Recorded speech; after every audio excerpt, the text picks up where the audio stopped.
Why does the left hate the working class?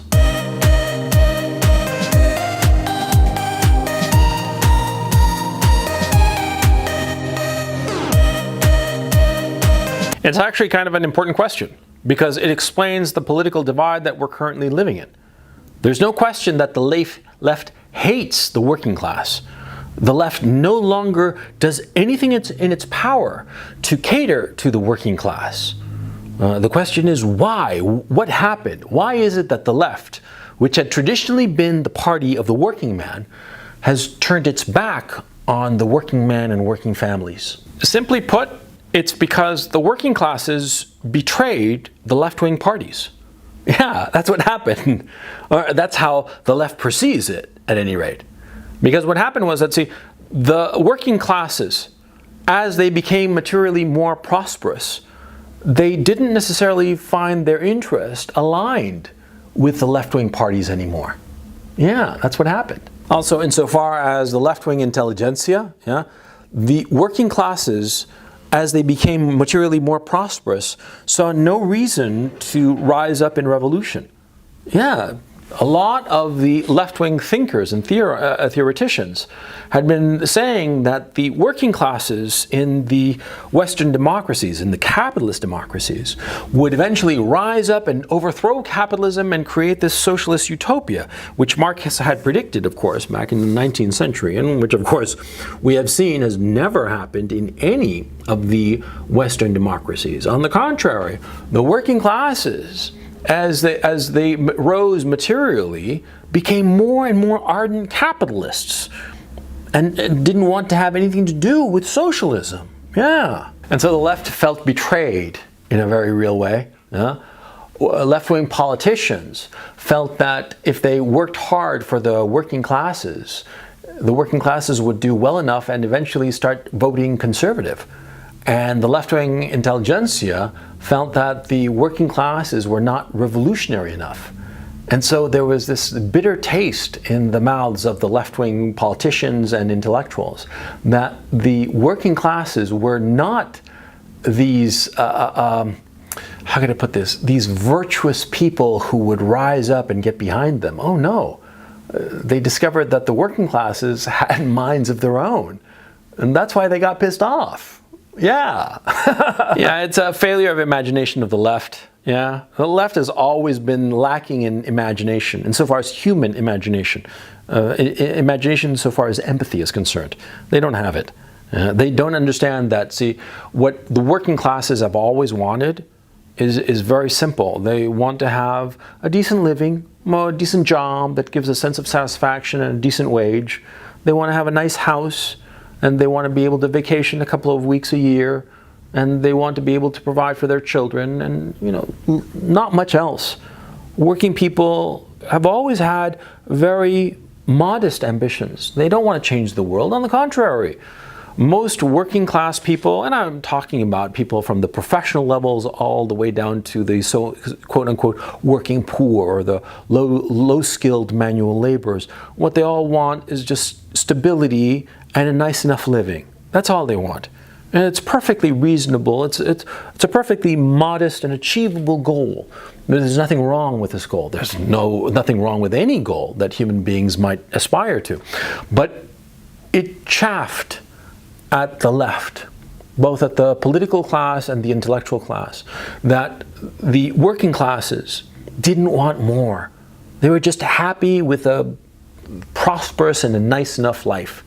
They didn't want to revolt and, you know, scream revolution and pick up an AK-47 and start shooting the pigs out on the street. They didn't want to do that. They just wanted a nice life. But then the left discovered minorities and immigrants. And they discovered several things. Number one, unlike the working classes who would, you know, politically atomize into different groups, minorities tended to all vote the same. Yeah. Black people vote 90% Democrat. Yeah. Recent immigrants of Middle Eastern countries, they all vote in blocks. Often as not because their religious figures, their religious leaders, tell them to vote this way or that way. That's certainly the case in the United Kingdom, for instance. And so what happened was that the left turned their backs on the working classes and discovered minorities, discovered immigrants, discovered that they could harness the political power of the immigrants' numbers to their advantage. And insofar as the left intellectuals, well, before, the left intellectuals hated the capitalists, the rich people, right? But then, by this kind of weird political alchemy that took several decades to happen, really, between the 60s and I would say the 90s, the aughts, right? There was this political alchemy in the minds of the leftist intellectuals that turned capitalist into white person. And the bad bugaboo of the evil oligarch capitalist became white people, the white man, the patriarchy. And so all of their energy it fell to the issue of destroying the patriarchy, destroying whiteness. Yeah. And there was something else too. See, the left-wing parties realized that many of the working poor, the working classes, the white working classes in all of the Western democracies, they had nowhere else to go politically. Yeah. And so they knew that they didn't have to do anything. They didn't have to pander to the working classes, the white working classes in the Western democracies, because they'd always have some of those votes, enough of those votes. See? And so they figure, you know, we don't have to do anything. They're never going to vote for the Conservative Party, so we've got them in our pocket, so we don't have to worry about them. We can treat them like dirt. Of course, this taking for granted of the working classes and at the same time turning their backs, their collective backs on the working classes, backfired on the left in the form of Brexit and the form of Trump. And the thing is, see, with Brexit and with Trump, this has led to the left hating the working classes even more than before, which is weird. I mean, you would have thought that with these phenomenal failures, that the left-wing parties would turn to the working classes in sort of like with an apology and say, we're sorry that we ignored your complaints and we are going to start representing you once again. You would have thought that they'd do that, but no, they didn't. On the contrary, they doubled down on their leftist ideology. And we're seeing it now in the campaign for the 2020 election.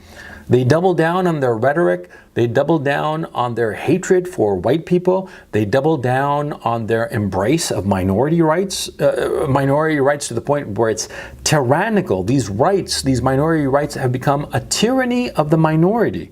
And the left has just doubled down on what they were doing before. And they now actively hate the working classes because the working classes delivered Brexit and Trump, the two things that the left could not stand. I mean, you could think about it in a way that it's the working classes gave the big middle finger to the left-wing parties by way of Brexit and Trump. Yeah. I mean, Michael Moore, who predicted that Donald Trump might win, yeah, he sensed what was going on, that the working classes were so pissed at the left that they were willing to vote literally a used car salesman, a TV personality to become president, just to spite the left-wing parties that had so abandoned the working classes. Now, if you're on the left, let me tell you a secret. The left is going to lose in the 2020 election. The left is going to lose huge in the next UK-British election, general election. They are going to lose horrifyingly. Yeah, it's going to be a wipeout.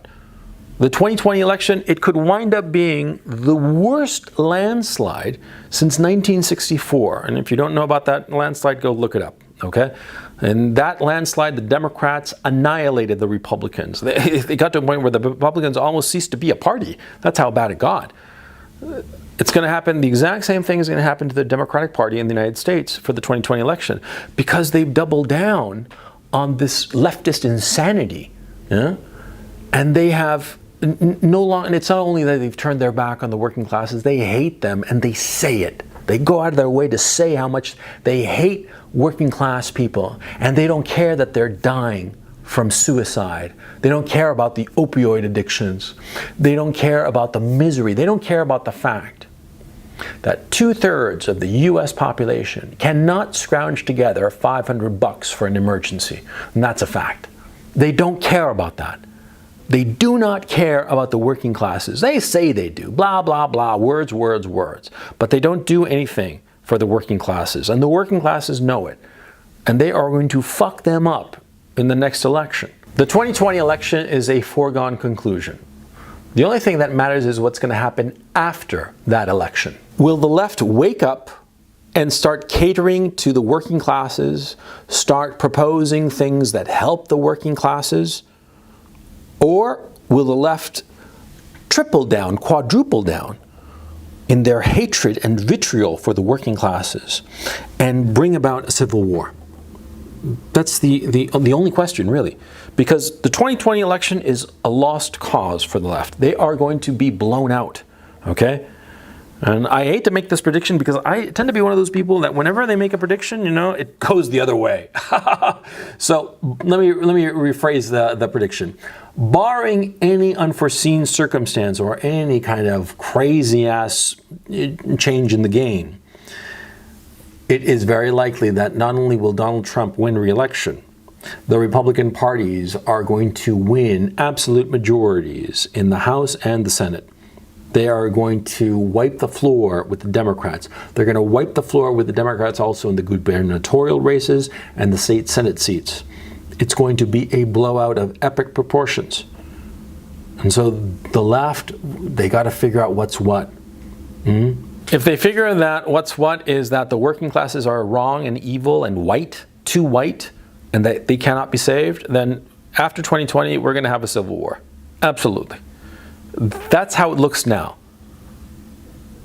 If they continue with this rhetoric, if they continue with this insanity, if they continue tacitly encouraging Antifa violence, we will have a civil war. Now, if after the 2020 election, the left wakes up, they wake up and they realize that, no, they went too far. And they got to just reel it back and start paying real attention to working families. And they got to help people who are with this opioid crisis going on. They have to help the young men with suicide. They have to help the working classes and quit it with this crazy woke culture. Then we'll get back to normal. But I don't have high hopes for it, to tell you the truth. Not at all.